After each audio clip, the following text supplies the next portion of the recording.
Halo semua, kembali lagi ke channel YouTube gue. Kenalin, nama gue Ricky Ramoti. Hari ini gue mau bahas kasus nih, dugaan penipuan kali ya, kita bilangnya, yang dilakukan oleh Aldi Maldini. Banyak banget nih seliweran di sosial media gue yang menjadi korban dari kasus dugaan penipuan yang dilakukan oleh Aldi Maldini. Kasusnya gimana? Kronologinya sebagai berikut. Jadi kasus ini tuh pertama kali beredar di thread X nih, teman-teman, oleh salah satu fansnya Aldi Maldini. Kita sebut saja fans ini namanya Z ya. Si Z ini curhat nih di akun X miliknya. Dan si Z ini juga melampirkan bukti-bukti hasil tangkap layar chat di DM Instagram bersama Aldi Maldini. Jadi pada tanggal 14 November 2024, Aldi ini mengunggah nih di Instagram story-nya dia nih yang centang biru itu. Dia tuh bikin caption "dinner yuk" yang menggunakan fitur questions di Instagram. Berikutnya si Z lihat nih postingannya Aldi, karena kan si Z tuh salah satu fansnya Aldi ya. Kemudian si Z ini tuh melakukan reply atas fitur questionnya miliknya Aldi. Dia menyatakan kalau si Z ini tertarik untuk ikut dinner bareng Aldi. Dan kemudian Aldi pun membalas nih chatnya dia, teman-teman. Aldi itu membalas bahwa dinner bareng Aldi ini tuh berbiaya ya, biayanya itu 500.000, dan Z itu sepakat untuk melakukan transfer kepada Aldi. Kemudian Aldi mencantumkan nih nomor rekeningnya, dan si Z ini transfer ke rekening Aldi langsung. Setelah uang ditransfer, Aldi ini mengirimkan formulir nih kepada Z untuk dilakukan pengisian agar Z ini tuh ikut dalam antrian dinner bareng Aldi. Namun, si Z ini tuh menunggu dari pihaknya Aldi karena hingga pada bulan Januari 2025 tidak dapat kabar nih si Z terkait kapan dan di mana dinner mereka berdua akan dilakukan. Si Z pun sudah berkali-kali untuk melakukan approach kepada akun Instagramnya Aldi, tapi tidak dapat respon dari akun Instagramnya Aldi. Tanggal 11 Februari 2025, si Z ini tuh menyampaikan kekesalan dan kemarahannya kepada Aldi. Dia ini teks akunnya Aldi tapi nggak direspon, masih nggak direspon, dan dia masih nggak dapet nih jadwal kapan dinner bareng Aldi. Merujuk kepada keterangan akun Instagramnya Aldi bahwa si Z ini tuh masih dalam antrian, jadi dinnernya ini belum bisa terlaksana. Nah, tapi nih si Z ini mulai curiga, mungkin karena dari bulan November tahun 2024 hingga Februari tuh nggak ada gitu instastory dari akunnya Aldi atau mungkin dari akun fansnya Aldi terkait dengan si dinner bareng Aldi ini nih. Dia coba selidikin kok nggak ada ya, dan timbul kecurigaan dari si Z ini kepada Aldi. Sampai akhirnya pada bulan Maret 2025, akhirnya si Z ini dapet jadwal untuk dinner bareng Aldi.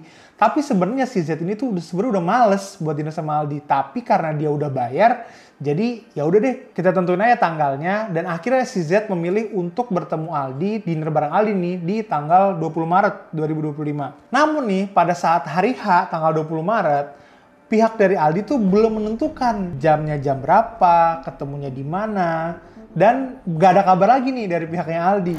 Nah, pada hari yang sama akhirnya admin dari akunnya Aldi itu menginformasikan ke si Z bahwa tanggal tersebut atau tanggal 20 Maret itu si Aldi nggak bisa karena si Aldi sedang melakukan pemeriksaan EKG jantung. Setelah mendapatkan informasi itu, si Z ini akhirnya bilang kepada akunnya Aldi, oke, kita reschedule aja, harinya kita pindahin atau di-refund aja uangnya. Nah, akunnya Aldi ini bales bahwa nggak bisa nih refund uang. Tapi ternyata sampai pada bulan Mei tahun 2025, si Z ini nih nggak dapet kejelasan terkait dinner bareng Aldi. Itu tuh nggak ada sampai bulan Mei 2025. Akhirnya si Z ini pada tanggal 10 Mei 2025 dia itu menceritakan kisah ini di akun X-nya dia.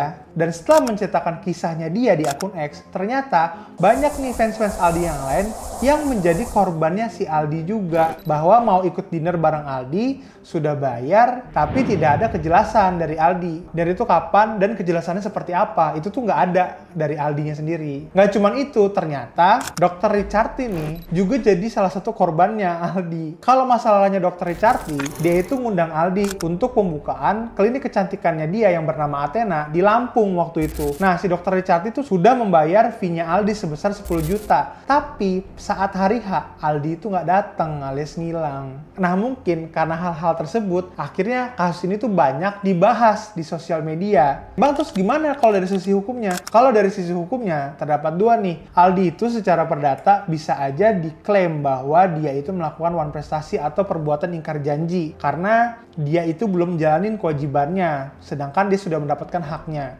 Tapi di sisi lain, dia juga sebenarnya bisa masuk ke ranah hukum pidana. Hukum pidana pasalnya apa bang? Pasalnya itu adalah Aldi ini bisa diduga dan disangkakan pasal 378 Kitab Undang-Undang Hukum Pidana yang bunyinya gue kutip sebagai berikut. Barang siapa dengan maksud untuk menguntungkan diri sendiri atau orang lain secara melawan hukum dengan memakai nama palsu atau martabat palsu dengan tipu muslihat ataupun rangkaian kebohongan menggerakkan orang lain untuk menyerahkan barang sesuatu kepadanya atau supaya memberi hutang maupun menghapuskan piutang diancam karena penipuan dengan pidana penjara paling lama 4 tahun.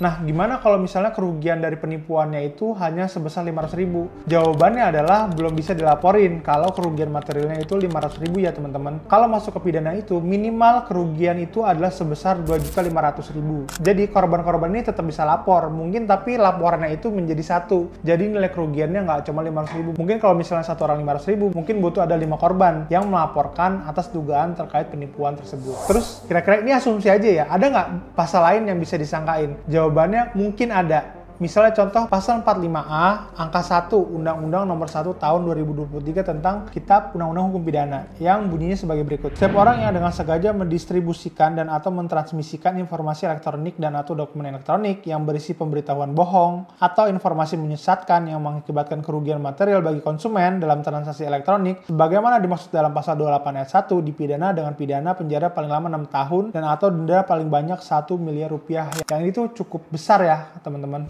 Jadi kalau kita lihat pasal 378 Kitab Undang-Undang Hukum Pidana maupun pasal 45A ayat 1 Undang-Undang Nomor 1 Tahun 2023 tentang Kitab Undang-Undang Hukum Pidana, dua-duanya nih ada serangkaian kebohongan nih. Yang satu serangkaian kebohongan, yang satu lagi berisi pemberitahuan bohong. Jadi kalau masalah ini dibawa ke ranah hukum pidana, pihaknya Aldi itu harus bisa membuktikan bahwa memang pihak Aldi ini tidak berbohong atau tidak melakukan atau tidak bermaksud melakukan penipuan. Caranya gimana? Misalnya contoh pada tanggal 20 Maret 2025 dari akunnya Aldi bilang kepada akunnya si Z bahwa hari itu nggak bisa jadi ketemu dinner bareng Aldi karena Aldi itu harus melakukan pemeriksaan EKG jantung. Nah, pemeriksaan EKG jantung ini harus Aldi bisa buktikan ada nggak kwitansinya, hasil pemeriksaannya gimana. Kalau memang pada tanggal tersebut si Aldi memang benar-benar melakukan pemeriksaan EKG jantung, ya maka dia nggak bisa dituntut secara penipuan karena dia nggak berbohong. Tapi masih bisa disangkakan hukum perdatanya yaitu melakukan wan prestasi atau ingkar janji. Dengan demikian nih, tindakan Aldi Maldini membuka dinner berbayar senilai 500.000 dan tidak melaksanakan sesuai janji mungkin aja dapat memenuhi unsur dalam pasal 378 tentang penipuan. Ada indikasi rangkaian kebohongan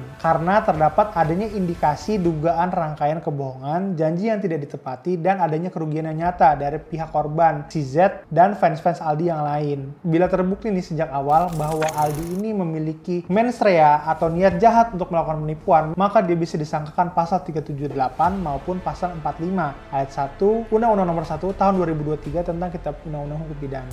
Jadi sebenarnya korban-korban ini sebenarnya secara hukum masih memiliki hak untuk melaporkan kasus ini ke ranah pidana apabila dari pihak Aldi itu tidak ada itikat baik untuk menyelesaikan perkara ini. Nah, apakah Aldi Maldini melakukan penipuan atau tidak? Coba diskusi dan komen di bawah ya. Kalau kalian suka sama video gue, please like, comment, and subscribe. See you in the next video. Halo semuanya, saya Aldi Maldini. Di video ini saya mau meminta maaf kepada semua pihak yang telah saya kecewakan atas kegaduhan yang terjadi beberapa hari ini. Saya sadar betul apa yang saya lakukan sangat tidak bisa dibenarkan dan meninggalkan kesan yang sangat tidak baik. Mismanage finansial saya sejak lama yang berujung gali lubang tutup lubang yang semakin besar. Dan juga lifestyle yang saya paksakan untuk pelarian malah membuat finansial saya juga semakin parah. Untuk itu, izinkan saya bertanggung jawab menyelesaikan semua urusan yang menjadi tanggung jawab saya. Dan untuk teman-teman Lovers yang saya kecewakan, proses refund sedang berjalan secara bertahap dibantu oleh manajemen dari TBA.